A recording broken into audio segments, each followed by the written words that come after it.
Dan. Ange, from the outside looking in, there seem to be a lot of similarities between now and 2014 when Poch came to the club. The kind of coach trying to change the football, change the culture, build something with young players. I think in Poch's tenure there was a sense that the team almost progressed too fast for the club, and the club was building a new stadium. It couldn't really build on what he'd started. Do you feel now that this club kind of has everything in place to sort of build a project and be hugely successful that they might not have done when recently? I don't know. Again, like that's me sort of kind of trying to get a clear picture of something that I was a million miles away from. So I don't know what happened in the past, but I'd be surprised if any club doesn't appoint a manager with those things in mind. I mean, what's the point otherwise?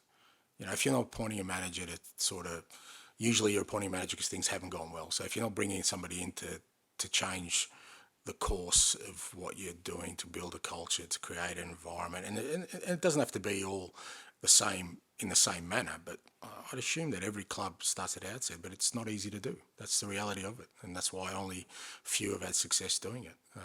So you can have the worst possible conditions and still create something special. You know, sometimes working in challenging conditions allows you to do that. Sometimes people get too comfortable. You know, there's all reasons, you know, and as I keep saying, my personal sort of kind of thought process around those things is that wherever I've been, they've all been different challenges. They've all been different challenges, but the solutions to those challenges don't come from some magic bullet that, you know, you have with you. It's about really believing in something, working hard at something, and creating that environment with whatever the context of what you need to overcome there, and really sticking to it. I mean, you know, nothing sustainably successful has been built overnight. That's been proven. So you kind of, like I said, whatever your barriers you may have to that, if you have real belief in something, I think you can get it done. And Mauricio had a very good relationship with Daniel Levy, probably the best of all his managers. They once went whitewater rafting together in Argentina. Yeah, no, it's not happening.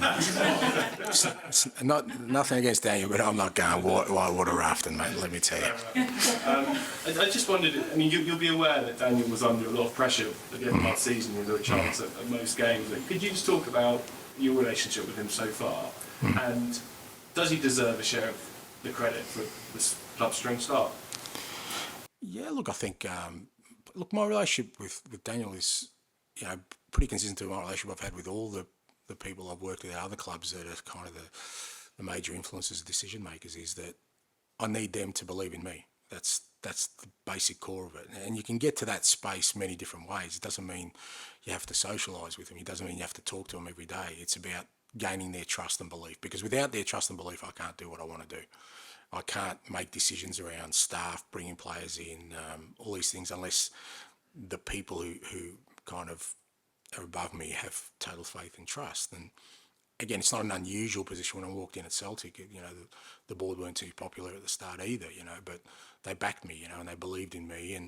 And when they do that, yes, of course they deserve the credit, because they're the ones that have made the decisions and backed me into, you know, bringing the club to where it is currently. So of course they should get the credit. But like I said, I've treated those relationships always the same. Is that, you know, I've said before that the number one task I have whenever I go into a club is to get people to believe in me, trust me, whether that's the person who, you know, is working on the floor down here or the person who runs a club. It's the same. I've got to get all of them to believe in me, because I can't do what I want to do by myself. It just doesn't work that way. So, you know, I've had a really, you know, healthy working relationship with Daniel, and you know, hopefully I'm gaining more and more of that trust to continue to do what I want to do. Thanks, guys. Thank you. Thanks, guys. Good luck. Thank you. Yeah,